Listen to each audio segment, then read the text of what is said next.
Assalamualaikum warahmatullahi wabarakatuh. Yang saya takdimi pengasuh Pondok Pesantren Zainul Hasan Genggong, yakni Al-Mukarram Kyai Haji Muhammad Hasan Mutawakil Allah SHMM, dan yang saya hormati Rektor Universitas Islam Zainul Hasan Genggong, yakni Dr. Andes Abdul Aziz BA MAG, dan yang saya hormati dosen pengampu studi mata kuliah dasar-dasar pendidikan, yakni Bapak Ainul MPDI. Di sini kami akan presentasikan materi dengan judul Implikasi Teori Belajar Sosial dalam Pendidikan Islam. Materi ini membahas bagaimana konsep teori belajar sosial dari Albert Bandura yang dapat diterapkan dalam konteks pendidikan Islam agar mampu membentuk karakter dan akhlak mulia.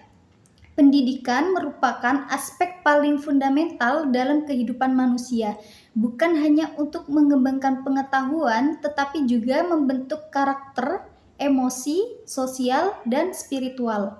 Dalam Islam, pendidikan bersifat holistik yang artinya mencakup seluruh dimensi kehidupan, bukan hanya akademik, tetapi juga moral dan iman. Kemudian pentingnya pendidikan Islam. Pendidikan berfungsi untuk membekali individu dengan nilai-nilai moral dan etika yang baik.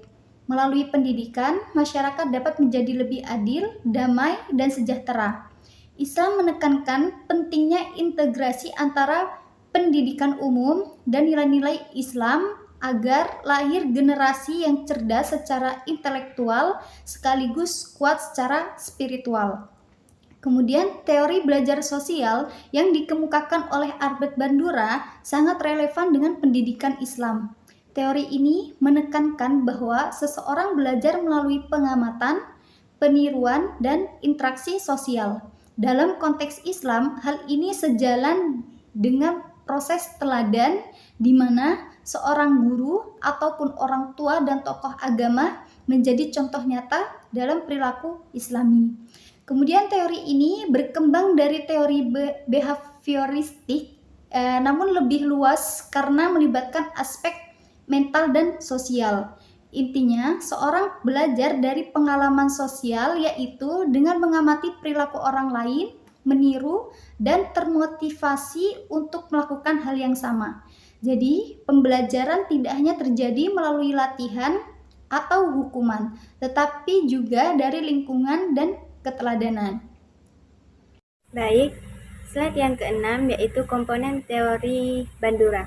Bandura menjelaskan 4 komponen utama dalam belajar sosial, yaitu yang pertama, atensi atau memperhatikan perilaku model.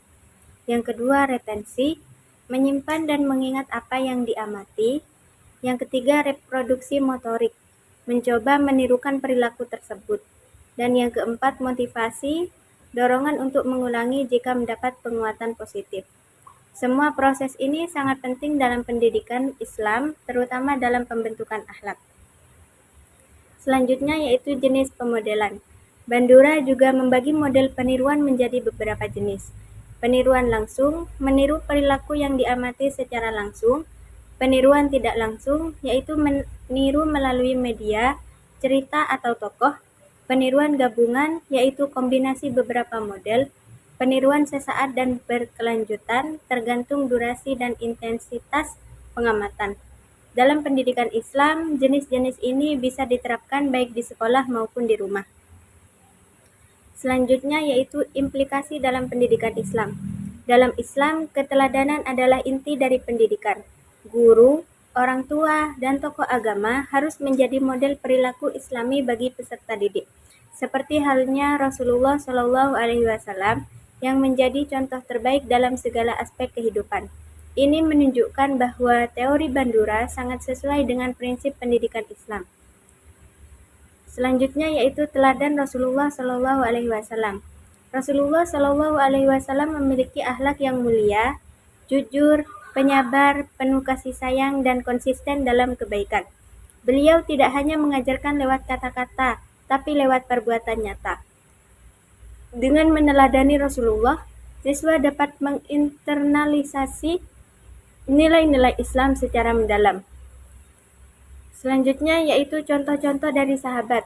Para sahabat Rasulullah Shallallahu Alaihi Wasallam juga menjadi contoh penerapan teori belajar sosial. Mereka meniru perilaku Nabi Muhammad Shallallahu Alaihi Wasallam dalam hal kesabaran, keadilan, dan ibadah. Lingkungan Islami yang dibangun oleh Rasulullah mendorong tumbuhnya spiritualitas dan moralitas di tengah masyarakat. Saya akan melanjutkan penjelasan dari teman saya. Penjelasan slide ke-11 yaitu implementasi konkret. Dalam praktik pendidikan, teori ini dapat diwujudkan dengan yang pertama mentoring dan pembinaan siswa, yang kedua interaksi sosial Islami antara guru dan murid, yang ketiga kegiatan ibadah bersama dan aktivitas sosial yang menumbuhkan semangat meneladani. Dengan begitu, teori sosial tidak hanya dipahami secara teori, tapi benar-benar diterapkan dalam kehidupan nyata. Penjelasan slide ke-12 yaitu penguatan positif dan motivasi.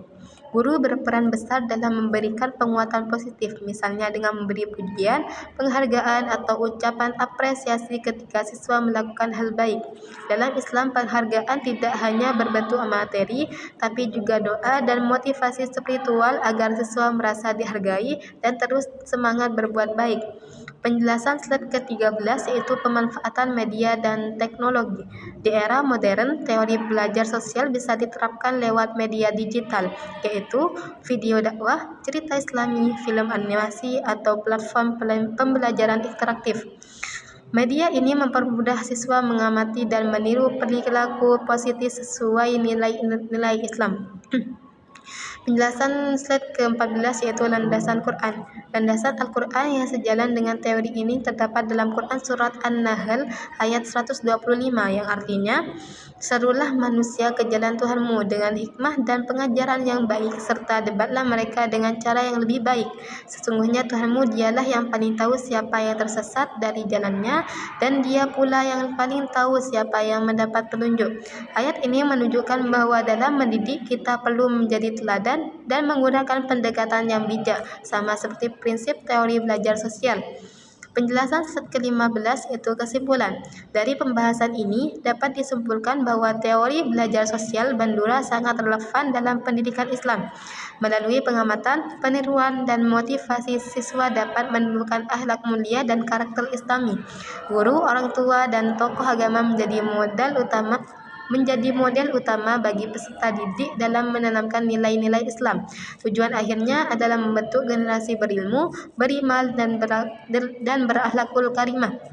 Sekian dari kelompok kami. Wassalamualaikum warahmatullahi wabarakatuh.